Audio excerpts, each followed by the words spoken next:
Department of Health reporting the first human case of bird flu. The man is a farm worker in Mercer County.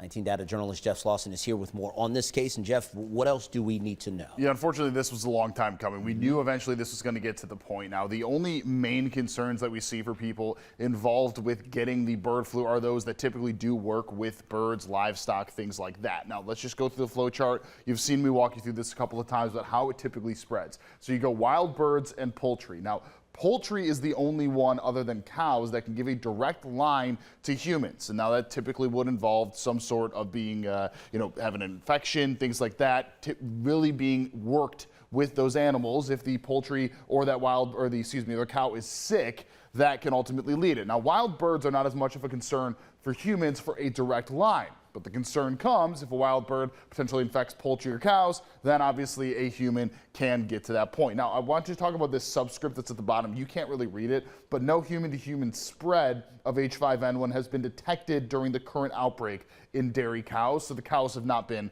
nearly the problem that we have seen.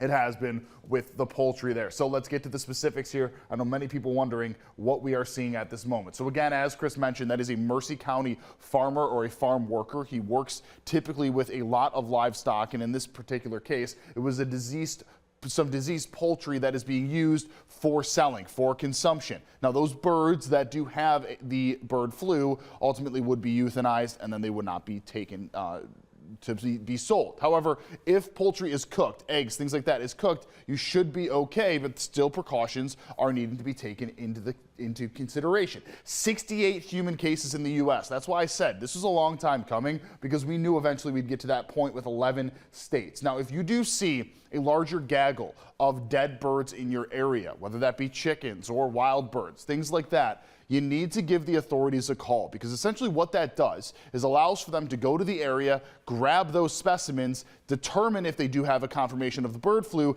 and then they can really start to isolate to potentially try and slow it down. Now, again, the actual rate that we are seeing is considered low across the United States, because those that are getting sick are often those that are working with poultry.